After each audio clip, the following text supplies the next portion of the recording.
मौजूद सामीन, मैं मुश्ताक अहमद वानी, असिस्टेंट प्रोफेसर शोबा उर्दू, बाबा गुलाम शाह बादशाह यूनिवर्सिटी राजौरी, जम्मू व कश्मीर। निसाइयत और तानीसत से भरपूर हर दौर की हज़ारों मज़लूम औरतों की कहानी क्या हाल है जाना की पहली किस्त आपके सामने पेश करने जा रहा हूँ। ये कहानी तवील तरीन कहानी है जो 6 किस्तों में पेश की जाएगी। इसकी पहली किस्त आज मैं आपके सामने पेश कर रहा हूँ। मुझे उम्मीद है आप इसे गौर से सुनेंगे। जयपुर यूनिवर्सिटी से सोशियोलॉजी में एमए करने के 1 साल बाद ही मैं महकमा समाजी फलाह व बहबूद में फील्ड ऑफिसर की पोस्ट पर तैनात हो गई थी। मेरी अम्मी, पापा, मेरी छोटी बहन रिहाना और मुझसे छोटे मेरे 2 भाई गौहर और जौहर उस रोज़ खुशी के मारे फूले नहीं समाये थे जिस दिन मुझे आर्डर मौसूल हुआ था। गौहर एमबीबीएस कर रहा था और जौहर इंजीनियरिंग की ट्रेनिंग कर रहा था। रिहाना बीए साल 2 में ज़ेर तालीम थी। पापा का अपना संगे मरमर हाउस था। लाखों रुपए के कारोबार के साथ हम सब खुशहाल ज़िंदगी जी रहे थे। पापा के प्यार और अम्मी की ममता में हम सब जवान हुए थे। मेरे पापा का शुमार जयपुर के सरमायादार लोगों में होता था, लेकिन इस सरमायादारी के बावजूद पापा दीनदारी को तरजीह देने वाला ज़हन दिल रखते थे। वो रोज़ा, नमाज, तिलावत और उश्र ज़कात के पाबंद थे। गरीबों, मिस्कीनों और यतीमों की मदद करने से उन्हें ज़हनी सुकून और रूहानी तस्कीन हासिल होती थी। मैं अपने भाई बहनों में सबसे बड़ी थी। भरपूर जवानी के साथ जब मैं कदे आदम आईने के सामने खड़ी हो जाती तो मुझे सरतापा अपनी शबी एक हसीन व जमील दुशीज़ा की सूरत में नजर आने लगती। मेरी लंबी घनेरी सिया जुल्फ़ें, दराज कद गुलाब की तरह दमकते रुखसार, मखमूर आँखें, सतवा नाक, पुरकशश होंठों की जुम्बश, गोरी कलाइयाँ, सडोल जिस्म, मखरूती उंगलियाँ, सुराहीदार गर्दन, साफ़ व शफ़ाफ़ और नर्म व नाजुक पैरों पर जब मेरी नज़र पड़ती तो मैं अपने आप को किसी अप्सरा से कम नहीं समझती थी। एक रोज़ एतवार को जब मैं नहा धोकर और सज संवर कर हसरत जयपुरी का लिखा गीत तेरी प्यारी प्यारी सूरत को किसी की नज़र न लगे गुनगुनाती हुई अपने मकान की दूसरी मंजिल की बालकोनी में आके बैठ गई तो मेरी नज़र नीचे गली में मोटरसाइकिल पर सवार एक खूबसूरत नौजवान लड़के पर पड़ी। वो न जाने किससे क्या बातें कर रहा था। उसके सियाह घुंघरियाले बाल, रंगीन टी शर्ट और जीन की पैंट में उसका पुरकशिश वजूद इंतहाई दिलकश और जाज़बे नज़र मालूम हो रहा था। मैं देर तक उसकी तरफ टिकटिकी लगाए देखती रह गई। अचानक उसकी भी मुझ पर नज़र पड़ी तो मैंने ना चाहते हुए चेहरा दूसरी तरफ फेर लिया। लम्हा भर के बाद जब मैंने उसकी तरफ मुड़कर देखा तो मसलसल मुझे देखे जा रहा था। मैंने मुस्कुराते हुए एक बार फिर चेहरा दूसरी तरफ फेर लिया। मैंने चंद लम्हों के बाद उसकी तरफ मुड़कर देखा तो उसने मोटरसाइकिल स्टार्ट कर दिया, मेरी तरफ तायराना निगाह डाली और देखते देखते मेरी नज़रों से ओझल हो गया। इधर मेरे दिल में एक कसक सी छोड़ गया। मुझे उसका रंगीन मोटरसाइकिल, उसका खूबसूरत चेहरा, उसका हसीन व जमील और फुर्तीला वजूद देख के यूँ मालूम हुआ कि जैसे कोई राजकुमार अबलग घोड़े पे सवार अपने राज दरबार की तरफ जा रहा हो। वो खूबसूरत नौजवान मेरी नज़रों से ओझल तो हो गया, लेकिन इधर मेरी दाखिली दुनिया में एक हलचल सी मचा गया। उसकी मोहनी सूरत मेरी आँखों में रच बस गई।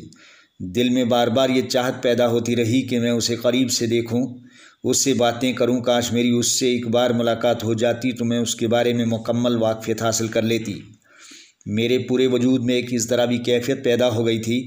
पहली बार मुझे एहसास हुआ कि जवान जिस्म जाँ में प्यार, मोहब्बत और इश्क की तप्श आदमी की भूख, प्यास और नींद तक ख़त्म कर देती है। मैंने अपना कीमती मोबाइल सेट उठाया और अंदर कमरे में चली गई। देर तक फेसबुक पर मुख्तलिफ़ लोगों की प्रोफाइल और फ़ोटोज़ देखती रही। मेरी ये कोशिश थी कि उस नौजवान लड़के की हसीन शक्ल और सूरत मेरे जहन व दिल से ज़ाइल हो जाए, लेकिन पूरी कोशिश के बावजूद ख़यालों ही ख़यालों में न जाने मेरे जहन और दिल की स्क्रीन पे वो कहाँ से नमूदार हो जाता। मैं फेसबुक में खोई हुई थी कि अचानक मुझे पापा के खनखारने की आवाज़ सुनाई दी। मैंने फ़ौरन अपने आप को संभाला और अम्मी के पास रसोई में चली गई। शाम होने में अभी 1 घंटा बाकी था। मैंने रात का खाना तैयार करने में अम्मी का हाथ बटाया। रिहाना अपनी सहेली से फ़ोन पे बातें कर रही थी। और मेरे दोनों भाई टेलीविज़न पे एक मदारी का खेल देख रहे थे। रात को खाना खाने के बाद जब मैं सो गई तो बहुत देर तक मुझे नींद नहीं आई। बिस्तर पे करवटें बदलती रही। अजीब व गरीब किस्म के ख़यालात ज़हन व दिल में गर्दिश करते रहे। मैं उठी, वज़ू किया और 2 नफल पढ़ने के बाद सो गई। चंद ही लम्हों के बाद मेरी आंखों में नींद उतर आई। रात को ख्वाब में फिर वही हसीन और जमील नौजवान लड़का मुझे दूर से हंसता मुस्कुराता किसी सरसब्ज़ व शादाब मैदान में नज़र आया। अनजानी सी जगह पे हम दोनों एक दूसरे का हाथ थामे अपने आप को बहुत खुश महसूस कर रहे थे। मेरी नज़रें उसके हसीन चेहरे पर मरकूज़ थीं। उसकी सियाह नूरानी आंखें और उसके बर्फ़ की माने सफ़ेद दांतों की चमक देखकर मैं बार बार ये चाह रही थी कि उस नौजवान को अपनी बाहों में भर लूँ। अभी इस आरज़ू की तकमील पर आमादा हो रही थी कि अचानक मेरी आँख खुल गई और मेरे अरमानों का हसीन शहज़ादा न जाने कहाँ रूपोश हो गया। सपने किसके हुए अपने मेरे दिल के किसी गोशे से आवाज़ आई। दूसरे दिन सुबह जब मैं जागी तो मेरी आँखें बोझल हो रही थीं। नमाज से फ़ारग होने के बाद मैंने सूरह रहमान की तिलावत की, फिर अम्मी और पापा को सलाम किया। नाश्ता करने के बाद मैं ड्यूटी पे जाने के लिए तैयार होने लगी तो रिहाना मेरे करीब आकर बोली, दीदी आपकी आंखें सुर्ख क्यों हैं? क्या रात को नींद नहीं आई? मैंने उसे मजाक के तौर पर कह दिया, मुझे तेरी फ़िक्र रहती है कि तेरी पढ़ाई, मुलाजमत और फिर शादी कब और किसके साथ होगी। वो ज़ोर से हंस पड़ी, फिर कहने लगी, आप अपनी शादी की फ़िक्र कीजिए, आप तो हम सब भाई बहनों में बड़ी हैं, शादी तो पहले आपकी होगी। मैंने उसे नसीहत करते हुए कहा, तुम ज़्यादा से ज़्यादा मेहनत करो ताकि कल को अच्छी मुलाजमत मिल जाए। वो खामोश रही। मैंने जामुनी रंग का सूट ज़ेब तन किया, हील वाली चप्पल पहनी और बन संवर कर ड्यूटी पे जाने के लिए गाड़ी की चाबी हाथ में ली और अम्मी पापा से रुखसत लेकर घर से बाहर निकल आई। दफ्तर पहुंचकर मेरा काम में जी नहीं लग रहा था। हसीन नौजवान लड़के के साथ ख्वाब में गुजारे लम्हों की याद जहन पे बार बार दस्तक दे रही थी। कभी उसका मोटरसाइकिल पे सवार होकर मेरी जानिब हरीस निगाहों से देखना मुझे ज़हनी व रूहानी तौर पर अपनी गिरफ्त में लेता। मेरे दिल की बेकरारी मसलसल बढ़ रही थी। मैं ड्यूटी से घर पहुंची, नमाज असर पढ़ी, नमकीन चाय का एक कप पीने के बाद बाहर उसी बालकोनी में बैठ गई जहां पिछले कल बैठी थी।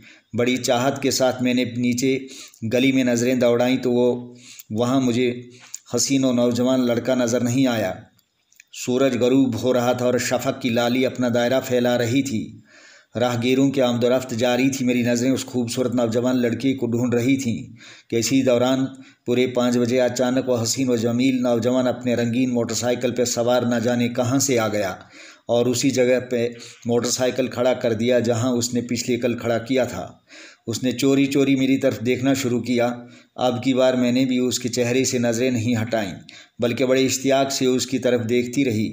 देखते देखते मुझे उसके होंठों पर मुस्कान की झलक नज़र आई। इधर मैं भी अपनी मुस्कान पे काबू न पा सकी। जब चाहत और दीदार हुस्न ने शिद्दत इख्तियार की तो उसने प्यार की अंगड़ाई लेना शुरू कर दी। फिर इधर उधर नज़रें दौड़ाते हुए मुझे हाथ के इशारे से नीचे आने को कहा। मैंने अम्मी को कहा, अम्मी नीचे गली में फल फरोश आवाज़ें दे रहा है कि फ़ल खरीदो। उसके पास ताज़ा सेब, नाशपाती, अंगूर और अनार हैं। मैं उससे अनार और अंगूर खरीद के ले आती हूँ। अम्मी ने मुझे इजाज़त दे दी। मैं फ़ल खरीदने के बहाने अपने मकान की दूसरी मंजिल से नीचे गली में आ गई। मेरे दिल की धड़कन तेज़ हो गई। वो हसीन व जमील लड़का दूर गली में मोटरसाइकिल पे हाथ रखे खड़ा मेरा इंतज़ार कर रहा था। ये मेरी ज़िंदगी का पहला तजस्सुस आमेज़ तजर्बा था।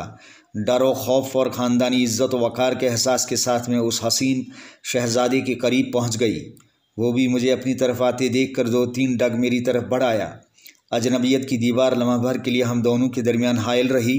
फिर मैंने ही आगाज़ गुफ्तगू किया। मैंने उससे कहा, मैं आपका तारुफ़ चाहती हूँ। आप कौन हैं, कहाँ रहते हैं, क्या करते हैं?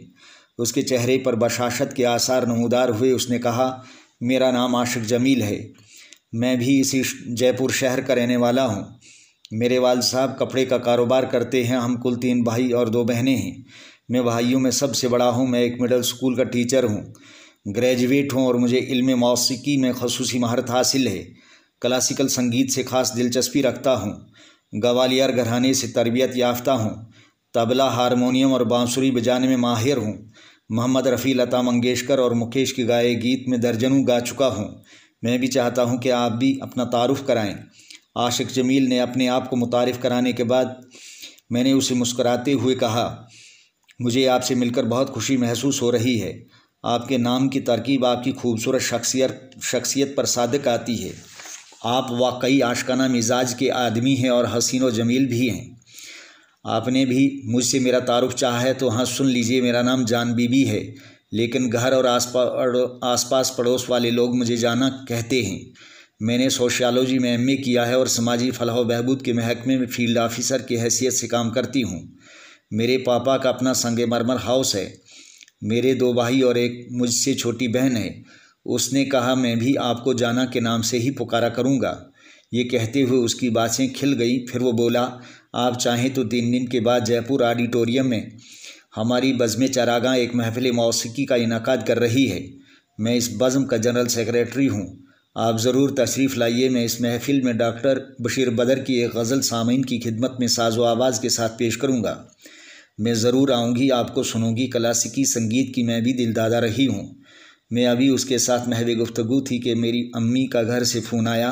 मैंने हेलो कहा तो अम्मी ने आगे से डांटते हुए कहा, कहाँ है, बहुत देर कर दी, अभी तक फल नहीं ख़रीदा गया क्या? मैंने कहा, मैं आ रही हूँ अम्मी, 2 मिनट में आपके पास पहुँच रही हूँ।